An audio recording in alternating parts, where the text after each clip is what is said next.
Chapter 11.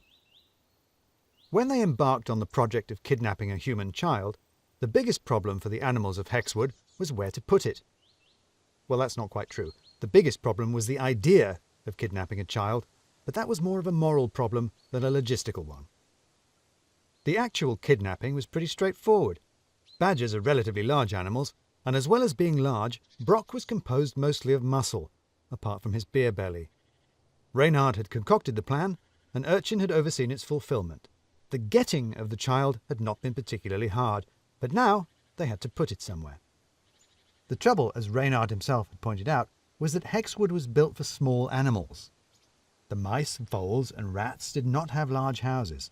Snug is not overselling it. They were delightful, but delightfully miniature, splendidly tiny, deliciously delicate, too small, even for children.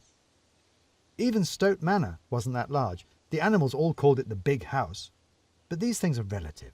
The animals were, by and large, very small. Reynard and Brock were the two largest animals, but even Reynard was still only big for an animal, and Brock lived in a pub, which even the animals knew wasn't entirely suitable for a child. There was only one solution. There was only one building in Hexwood that was human-sized, and that was the witch's house. So that's where they put the child. Fortunately, Martin Rukenau had moved out now. He was staying with Madame Befana at the railway hotel in Stone Magna, and apart from the last few barrels of bits and sticks of furniture, which were due to be picked up after Christmas, the house was empty. To be honest, this probably helped a bit. A witch's house in the middle of a deep dark wood ought to be a scary place, but when Madame Befana had lived there, it had been almost welcoming, disappointingly cosy. The sitting room had been filled with saggy old chintz furniture. The kitchen had been hung about with bunches of herbs and brass pots and pans. The library had been book-lined and wood-panelled, with a large snuggly armchair in front of the fire. The dining room had smelled of wood polish and the cut flowers on the sideboard. Even the laboratory had been a jolly place. Madame Befana had been experimenting on mushrooms. The bubbling beakers and flickering Bunsen's had made the house smell as though somebody was making soup. Madame Befana had been a very pleasant, if somewhat absent-minded occupant of the village, and had not been above having some of the small creatures of Hexwood around for tea. She had persistently not transformed anyone into something else, or cursed anyone with anything, other than a tummy ache from eating too much cake. All of this was admirable in a neighbour, but slightly disadvantageous if you were trying to frighten and cow a child you had kidnapped. But now the building was deserted, and, paradoxically, it looked more like a witch's house than it ever had before. The dark windows scowled out from beneath the beetling thatch, and the shaggy firs shouldered around it threateningly. Inside, the rafters disappeared into the shadows of the high ceilings, and the bare floorboards creaked and groaned underfoot. It now looked, in fact, entirely like the kind of haunted, crumbling old house to which a gang of desperate animal brigands would bring their prisoner, probably to enchant her with terrible spells and curses. In other words, Greta was entirely delighted with it. This was shaping up to be exactly the kind of adventure she had been hoping for when she was so carefully not being good all those times. This might even make up for not getting presents.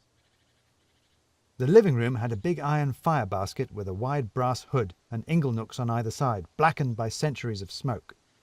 The animals had made up a fire in it, making orange shadows dance up the walls and between the beams. Grotesque orange shadows, because the room was full of animals, crowded onto the rafters and sitting along the empty shelves.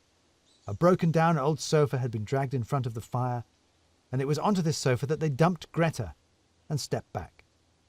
The animals all stared at her, and she lay there and stared at them. "Well," she said, "what now?"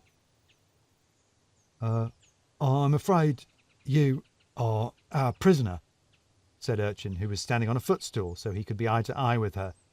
"You stay here until Christmas Eve." "When he comes," said Greta. "When he comes," said Urchin. "Thought so," said Greta. "And what happens then? What's worse than coal?" "What's worse than coal?" said a fox in a green jacket, who was not a wolf, but was close enough for Greta. "That rather depends on what one wants, doesn't it? If you're cold, probably many things are worse. But if you're hungry, not much, although I hear charcoal is good for the digestion." Then we talk to him, said Urchin, who was a lot happier with his position at the head of the committee now they had a plan, and that plan, more importantly, was working. Sure, said Greta. You tell him all about me, I expect. About you, said Urchin. No, although you can talk to him afterwards if you like.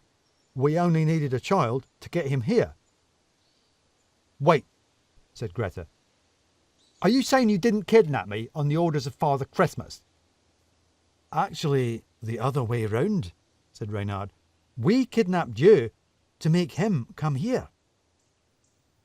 Greta was an odd mixture of relieved and a little bit annoyed. It was probably a good thing that she hadn't been so spectacularly bad that Father Christmas had sent out a hit squad specifically to nab her, but on the other hand, she felt slightly less special now. What, so I'm bait? Said Greta. The cheese, said Reynard, if you'll pardon the expression, Miss Sleekit, in the trap.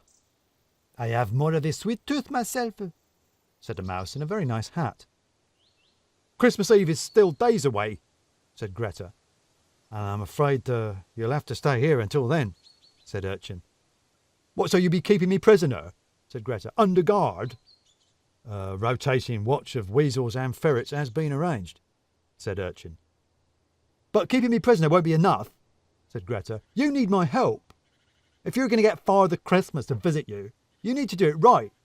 You've got to have a letter, you've got to have a stocking, you've got to have the brandy and the mince pie and the carrot for Rudolph. Urchin turned to Reynard. What's she talking about?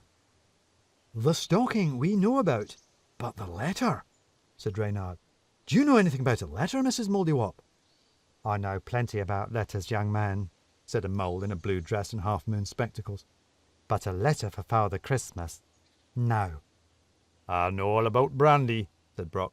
We know that, said a rabbit in dungarees. Well, there you are, said Greta. You don't know anything about Father Christmas and I do. So you're going to have to keep me happy. You're going to have to look after me and keep me fed. Well, yeah, we've thought of that, said Urchin. We have food, we have pheasant pie, and posset, and figgy pudding. Well, that all sounds disgusting, said Greta. I want fish fingers. Fish fingers, said Reynard. Fish don't have fingers, do they? Unless you mean fins. Do you mean fins? I don't think so, said Greta, who had never thought about what was actually in fish fingers, except she assumed fish. They're covered in breadcrumbs.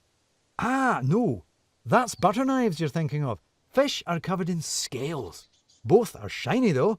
I can see where the confusion might arise.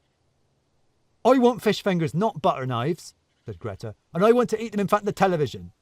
This was something she'd been assured good girls did not do, but she figured that being a prisoner probably earned her some credit with Father Christmas. Ah, no. One further thing we might need some help clearing up, I'm afraid, said Reynard. What's a television?